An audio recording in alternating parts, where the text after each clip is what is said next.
তাদের উচ্চতা হয়তো খুব বেশি নয়, কিন্তু সেই সাহস কাঁপিয়ে দেয় সবচেয়ে ভয়ঙ্কর সেনাবাহিনীকেও। তারা ঘোরকা। নেপালের পাহাড়ি অঞ্চল থেকে আসা এই যোদ্ধারা শুধু সেনা নয়, তারা এক একজন সাহসীর জীবন্ত প্রতীক।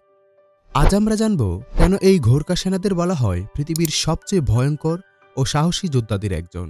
ঘোরকা শব্দটি এসেছে ঘোরকা নামক একটি নেপালি এলাকা থেকে। 1814 সাল থেকে 1816 সালের মধ্যে ব্রিটিশদের সঙ্গে নেপালদের ঘোরকা রাজ্যের যুদ্ধ হয়। এর নাম ছিল আংলো নেপালিজ ওয়ার। এই যুদ্ধে ব্রিটিশরা অবাক হয়ে যায় ঘোরকা যোদ্ধাদের সাহসিকতা দেখে। সেই থেকেই ব্রিটিশরা বলে, we can not defeat them, let's recruit them. এরপর 1815 সালে ব্রিটিশ গোর্খা রেজিমেন্ট গঠিত হয় এবং শুরু হয় ঘোরকাদের কিংবদন্তি যাত্রা। প্রথম ও দ্বিতীয় বিশ্বযুদ্ধে, মালায়ন ক্যাম্পেইন ও ফকল্যান্ড যুদ্ধ সবখানেই ঘোরকারা দেখিয়েছে অবিশ্বাস্য সাহস ও আত্মত্যাগ। 120টিরও বেশি গ্যালান্ট্রি অ্যাওয়ার্ড পেয়েছে ঘোরকারা, যার মধ্যে ছিল 26 Victoria crosses, star of Nepal, order of the British empire. তাদের অস্ত্র খুকুরি একটি ধারালো ছুরি, শুধু একটি যোদ্ধাস্ত্র নয়, বরং একটি প্রতীক। খুকুরি উঠলে রক্ত না ঝরিয়ে তা নামানো যায় না, এটাই ঘোরকা ঐতিহ্য।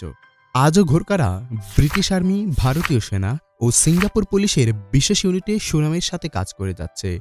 ভারতে তাদের জন্য আলাদা ঘোরকা রিফ্লেস আছে, যার সেনারা বিভিন্ন পাহাড়ি ও সীমান্ত এলাকায় মোতায়েন থাকে।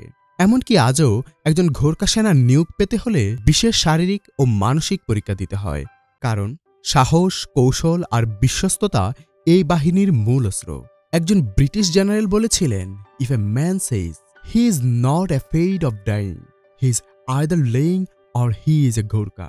এর অর্থ হচ্ছে, যদি কোনো মানুষ বলে সে মৃত্যুকে ভয় পায় না, তবে সে হয়তো মিথ্যে বলছে, না হয় সে একজন ঘোরকা। এটা শুধু একটি উক্তি নয়, এটা ঘোরকা সেনাদের প্রতি বিশেষ শ্রদ্ধা। ঘোরকারা যুদ্ধের মাঠে শুধু বীরত্ব দেখায় না, তারা শৃঙ্খলা, সততা আর আত্মত্যাগের এক প্রতীক। এই ছোট ছোট গরিমাময় যোদ্ধাদের গল্প শুনে আমরা শিখি, সাহস শরীরের নয়, মন আর আত্মার শক্তি। আপনি যদি ঘোরকাদের মতো বীরত্বের অনুপ্রেরণায় আগ্রহী হন, সাবস্ক্রাইব করুন সময়চিত্রকে। সময়কে জানুন, সত্যকে চিনুন, থাকুন সত্যের সাথে।